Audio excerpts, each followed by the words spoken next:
Hello my friends, Ukraine continued to expand the counterattack which is now happening in Stepnohirsk. Before, Russians told that they have some limited success in repelling some of the Ukrainian forces, but it all appeared just a hoax. And today even Russian channels confirmed that Ukraine went to Stepnohirsk. The fight is ongoing in the urban environment, and there was also the presence of the Ukrainian armed soldiers in Plavny settlement. Well, from Plavny it's a big private sector. It goes in parallel with the Dnipro river. It is the river itself.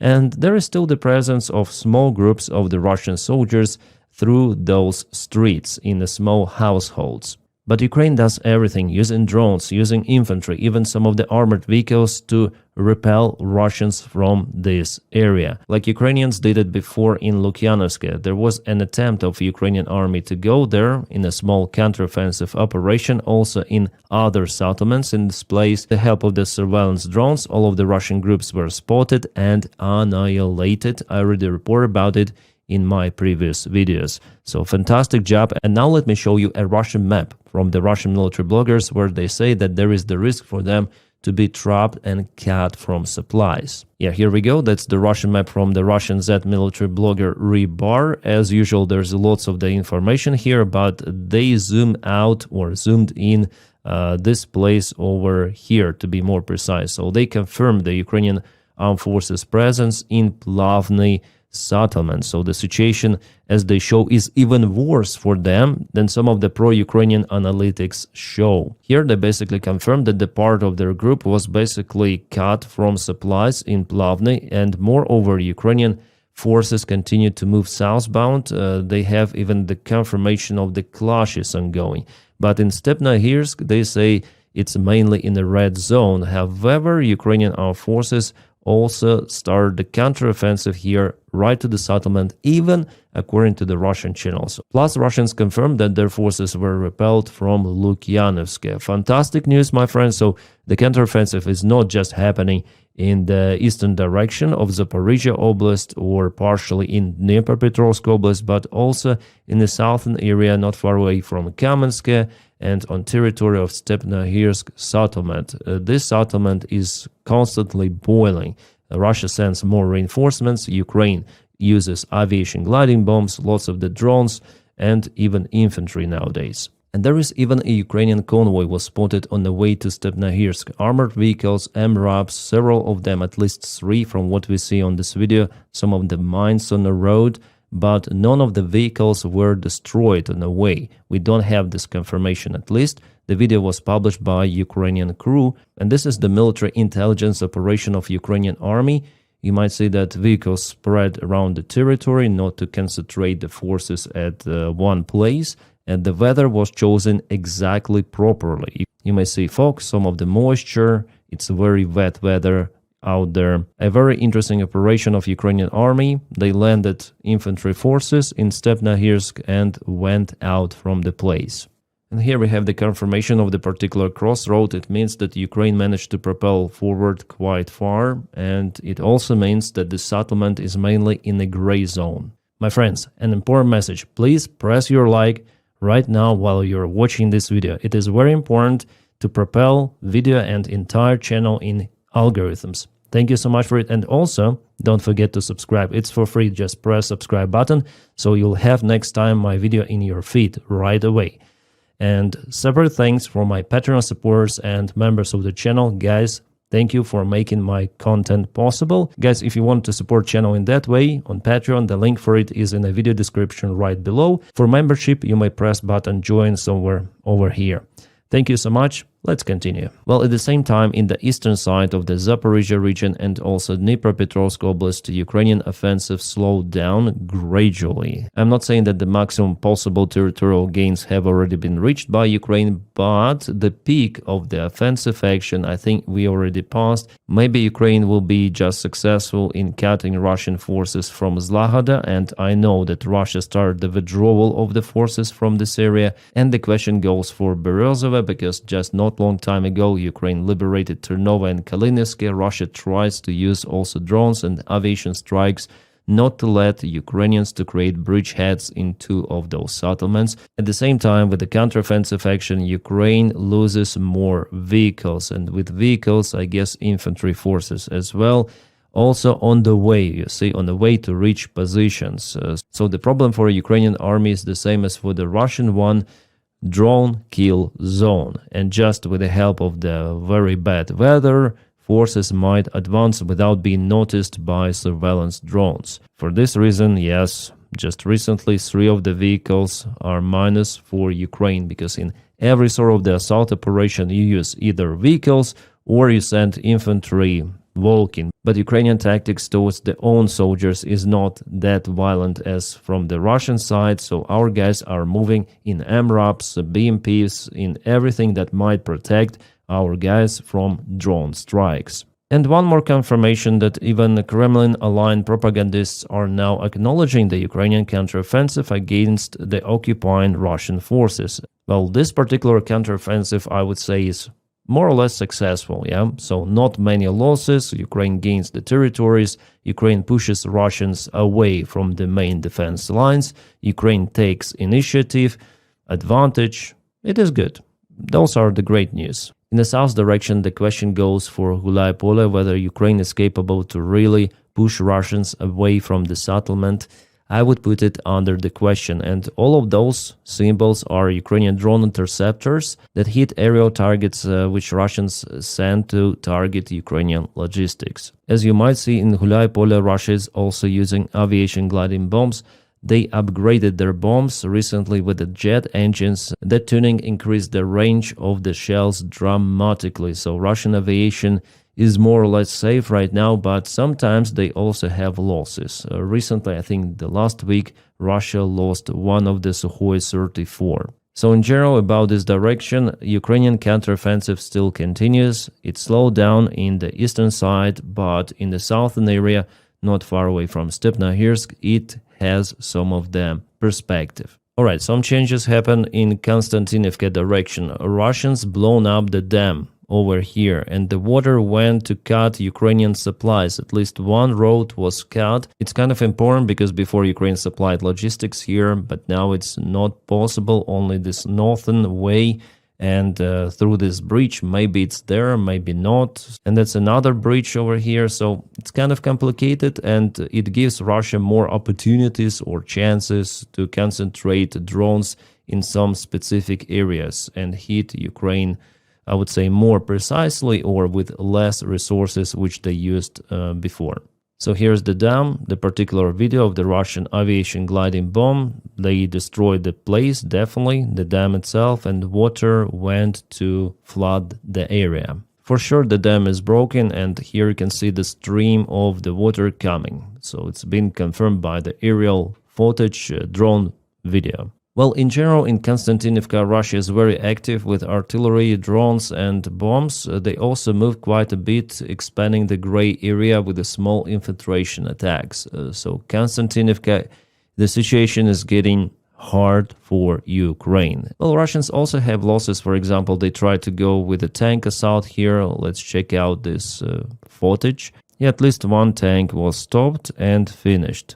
Drone protection, this is T-72 tank. It was a Russian convoy attack, one tank was hit, the rest turned back right away. About the Russian tanks, there was an analysis published by our OSINTs who analyze those satellite images, photos of the Russian tank storages, and they're saying that Russia is running out of T-80 tanks and they still may produce T-72, but not as before. Still, Russia is in lack of some of the spare parts which previously, before the war, were supplied massively from Western countries. Like, for example, aiming equipment was produced in France on the Thales factories. Well, still sometimes third countries may send to Russia this kind of the gear, but it is not happening as massively as it used to. As for the rest parts of the front lines, everything is more or less standstill for the last couple of days. Alright, in Crimea, Ukraine hit Panzer I-S system. Well, I'm not really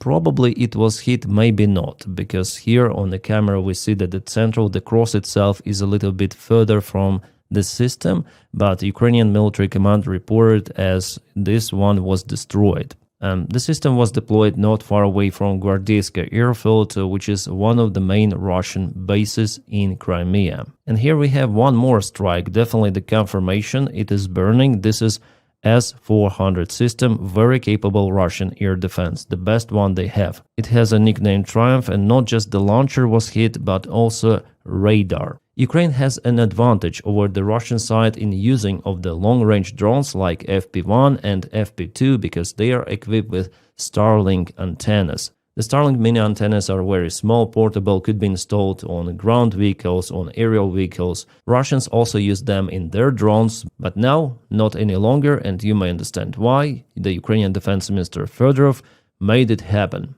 Yes, he was appointed, and after several weeks, he negotiated with Starlink directly, maybe even with Elon Musk, and that's it. Russians are staying still without robust internet connection, and they cannot launch their own satellites because they don't have resource for that. Okay, and this is the Siversk direction. The Russians were trying to reach Ukrainian positions, but the thermal trace is still out there for them, despite them using those kind of the anti-drone wear or clocks. Russians are being taught on the drills, if they heard a drone, they should not move in most of the time. Like they should freeze, but yeah, it doesn't help.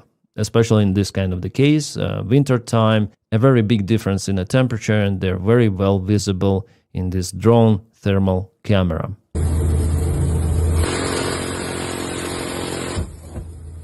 Wow, this is Antonov 28. I already filmed the video about this particular aircraft that the Ukrainian army is using to shut down lots of the Russian drones, Shahids as usual. And yes, Russia launched one more attack on Ukraine the last night.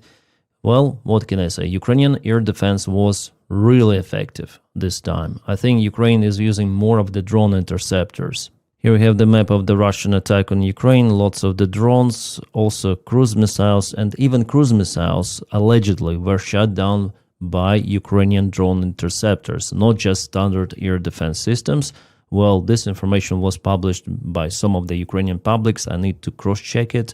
Well, we'll see what Ukrainian volunteers may write about it, like Sternenko, because he supplies lots of the interceptor drones for Ukrainian army. Ukraine, in its turn, also strikes Russian facilities. Important one, for example, this is the chemical plant that was totally flatlined by Ukrainian drones. The enterprise was producing components for powder. So before-after, you see those images completely gone. So this entire zone, it is vanished, it is no longer there. And here's the comment from BBC, this legacy media, I don't like it.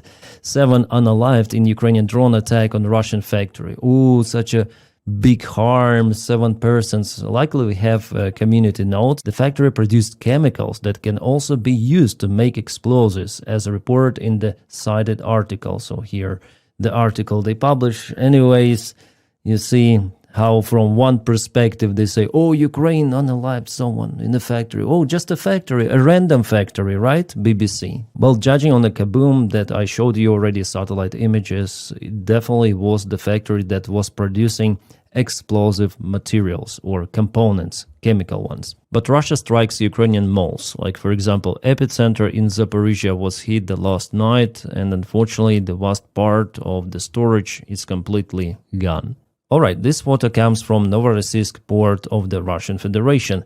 It was hit several months ago, but we have the reaction of the White House administration on this strike and many more that Ukraine continued to conduct, hurting Russian infrastructure. And this reaction is crazy, guys. I want to read it out for you because United States, they don't want Ukraine to hit Russian sensitive energy facilities. So the Trump administration officially warned Ukraine not to strike targets on Russian territory if they could affect the economic interest of the United States. This was reported by Ukraine's ambassador to Washington, Olga Stefanishina, to Financial Times. She wrote what she was told to, yeah. On Tuesday, she said she received a diplomatic protest note after Ukraine drones attacked Russian port of Novorossiysk in November. We heard from the United States Department that we must refrain from strikes on American interests, Stefanishina added. The Ukrainian attack damaged a couple of the tankers of the shuttle fleet and also infrastructure of the port. And the Caspian pipeline also was damaged. What is interesting, that pipeline consortium partially owned by American companies Chevron and Exxon was damaged in this case, so America is not okay with that, because even though officially American companies are not there, but through the third companies, they still have their assets they own and earn from the Russian oil export. But Ukraine 3 days ago showed that no, you shouldn't blackmail Ukraine with your assets, or Hungary does it. Yeah, you should repair Druzhba pipeline, which was, by the way, damaged by Russia. And Ukraine hit pumping and mixing oil facility deep inside Russia that was partially destroyed, and the fire there still continues. So that's the sign for Orban, for Fico, and also for American corporations and Donald Trump's administration that Ukraine will continue to perform kinetic sanctions against Russian oil export, and that is what Ukraine should do. I think that the Russian oil tankers also should be chased by Ukrainian drone boats, as it was a few months ago. Some breaking news: Russia launched the drone from their ship, civilian one, towards the aircraft carrier of France.